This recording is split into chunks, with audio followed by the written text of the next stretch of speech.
ಅನುದಿನ ಆಹಾರ ಮಾರ್ಚ್ 15 ಭಾನುವಾರ.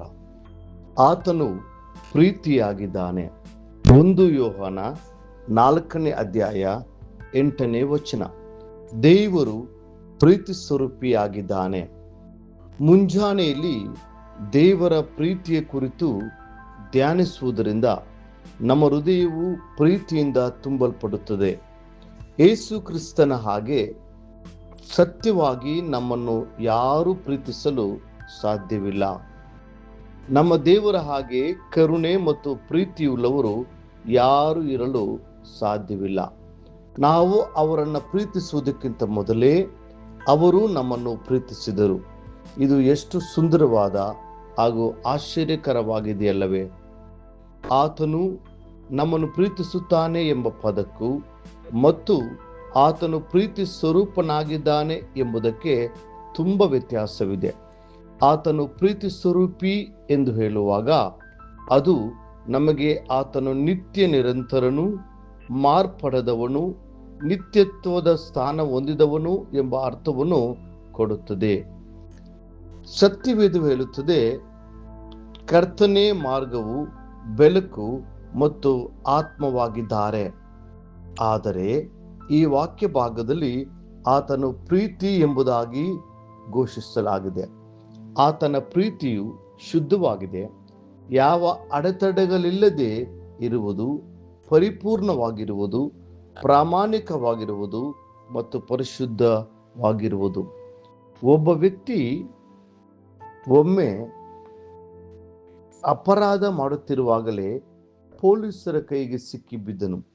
ಪೊಲೀಸರು ಆತನನ್ನು ತನ್ನ ವಾಹನದಲ್ಲಿ ಕರೆದುಕೊಂಡು ಹೋಗುತ್ತಿರುವಾಗ ಆತನ ಸಾಕು ನಾಯಿಯು ಏನೋ ತಪ್ಪು ನಡೆದಿದೆ ಎಂದು ಕಲ್ಪಿಸಿಕೊಂಡು ಅವರು ಪೊಲೀಸ್ ಸ್ಟೇಷನ್ ಸೇರುವ ತನಕ ಆ ಸಾಕು ನಾಯಿಯು ಅವರನ್ನೇ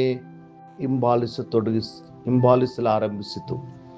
ಆ ವ್ಯಕ್ತಿಯನ್ನು 2 ದಿನಗಳ ಕಾಲ ಸ್ಟೇಷನ್ನಲ್ಲಿಯೇ ಇರಿಸಿಕೊಂಡರು. ನಾಯಿಯು ಹೊರಗಡೆ ಏನೂ ತಿನ್ನದೆ ಕುಡಿಯದೆ ಕಾಯುತ್ತಾ ಇತ್ತು. ಪೊಲೀಸ್ ಅಧಿಕಾರಿಯು ಅದನ್ನು ಓಡಿಸುವ ಪ್ರಯತ್ನವನ್ನ ಮಾಡಿದರು.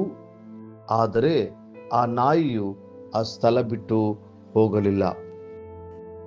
3ನೇ ದಿನ ಆ ವ್ಯಕ್ತಿಯು ಬೇಲ್ ಮೇಲೆ ಹೊರಗೆ ಬಂದಾಗ ಬಲಹೀನವಾಗಿದ್ದ ಹಾಗೂ ತೀರ ಬೆಳ್ಳಗಾಗಿದ್ದ ನಾಯಿಯು ಆತನ ಬಳಿಗೆ ಓಡಿ ಬಂದು ತನ್ನ ಬಾಲವನ್ನ ಆಡಿಸುತ್ತಾ ಆತನನ್ನು ನೆಕ್ಕಲು ಪ್ರಾರಂಭಿಸಿತು. ಆ ವ್ಯಕ್ತಿಯ ಹೃದಯವು ಒಡೆದು ಹೋಯಿತು. ನಾನು ಶಿಕ್ಷೆಯಲ್ಲಿ ಇದ್ದಾಗ ಯಾವ ನನ್ನ ಸಂಬಂಧಿಗಳು ನನ್ನನ್ನು ನೋಡಲು ಬರಲಿಲ್ಲ ಹಾಗೂ ಪ್ರೀತಿ ತೋರಿಸಲಿಲ್ಲ. ನಾಯಿಯನ್ನು ಎತ್ತಿಕೊಂಡು ತನ್ನ ಎದೆಗೆ ತಬ್ಬಿಕೊಂಡು ಹೀಗಂದನು, ಆದರೆ ಈ ಪ್ರಾಣಿಯು ತನ್ನ ಪ್ರಾಮಾಣಿಕತೆಯನ್ನು ಮತ್ತು ಪ್ರೀತಿಯನ್ನು ತೋರಿಸಿತು. ಆ ಸಣ್ಣ ಪ್ರಾಣಿಯ ಹೃದಯದಲ್ಲಿ ಎಂಥ ಅಮೂಲ್ಯವಾದ ಪ್ರೀತಿಯನ್ನು ದೇವರು ಇಟ್ಟಿದ್ದಾನೆ ಎಂದು ನಾವು ಗಮನಿಸಬೇಕಾಗಿದೆ.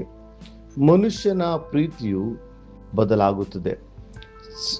ಸಂಬಂಧಿಕರ ಮತ್ತು ಸ್ನೇಹಿತರ ಪ್ರೀತಿಯು ಬಾಡಿ ಹೋಗಬಹುದು, ಆದರೆ ದೇವರ ಪ್ರೀತಿಯು ಮಾರ್ಪಡದು ಮತ್ತು ನಿರಂತರವಾದುದು. ಕಾರಣ ಆ ಪ್ರೀತಿಯ ನಿಮಿತ್ತ ಆತನು ಹೀಗೆ ವಾಗ್ದಾನ ಮಾಡಿದ್ದಾನೆ, ನಾನು ನಿಮ್ಮನ್ನು ಎಂದಿಗೂ ಕೈ ಬಿಡುವುದಿಲ್ಲ ಮತ್ತು ತೊರೆಯುವುದಿಲ್ಲ. ಯೆಹೋಶುವ 1ನೇ ಅಧ್ಯಾಯ 5ನೇ ವಚನ.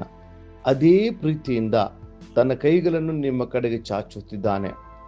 ಆತನು ಮತ್ತೆ ಹೇಳಿದ್ದೇನೆಂದರೆ, ಭಯಪಡಬೇಡ, ನಾನೇ ನಿನಗೆ ಸಹಾಯ ಮಾಡುತ್ತೇನೆ ಎಂದು ನಿನಗೆ ಹೇಳುವ ನಿನ್ನ ದೇವರಾದ ಯೆಹೋವನೆಂಬ ನಾನೇ ನಿಮ್ಮ ಕೈ ಹಿಡಿಯುತ್ತೇನಲ್ಲ.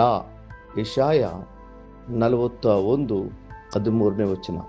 ಪ್ರಿಯ ದೇವರ ಮಕ್ಕಳೇ, ಪ್ರೀತಿ ಸ್ವರೂಪನಾದ ದೇವರನ್ನು ನಿಮ್ಮ ಪೂರ್ಣ ಹೃದಯದಿಂದ, ಪ್ರಾಣದಿಂದ ಮತ್ತು ಶಕ್ತಿಯಿಂದ ಪ್ರೀತಿಸಲು ದೃಢವಾದ ತೀರ್ಮಾನವನ್ನು ಮಾಡಿರಿ. ಆತನ ಪ್ರೀತಿಯು ನಿರಂತರವಾಗಿರುವುದು. ಈ ದಿನದಲ್ಲೂ ಸಹ ನಿನ್ನ ಮೇಲೆ ಆತನಿಗೆ ಇರುವ ಪ್ರೀತಿಯು ಉಕ್ಕಿ ಹರಿಯುತ್ತದೆ. ಮುಂದಿನ ಅಧ್ಯಯನಕ್ಕಾಗಿ ದೇವರ ವಾಕ್ಯ. ನನ್ನನ್ನು ಪ್ರೀತಿಸಿ ನನ್ನ ಆಜ್ಞೆಗಳನ್ನು ಕೈಗೊಳ್ಳುವವರಿಗೋ 1000 ತಲೆಯವರೆಗೂ ದಯೆ ತೋರಿಸುವವನಾಗಿಯೂ ಇದ್ದೇನೆ. ವಿಮೋಚನ ಕಾಂಡ 20ನೇ ಅಧ್ಯಾಯ 6ನೇ ವಚನ. ಈ ದಿನ ದೇವರ ವಾಕ್ಯ. ಮುಂಜಾನೆ ಧರ್ಮೋಪದೇಶ ಕಾಂಡ 26-27 ಅಧ್ಯಾಯಗಳು. ಸಂಜೆ ಮಾರ್ಕನು ಬರೆದ ಸುವಾರ್ತೆ 14ನೇ ಅಧ್ಯಾಯ 27ರಿಂದ 53 ವಚನಗಳು. ದೇವರು ನಿಮ್ಮನ್ನ ಅಧಿಕವಾಗಿ ಆಶೀರ್ವದಿಸಲಿ.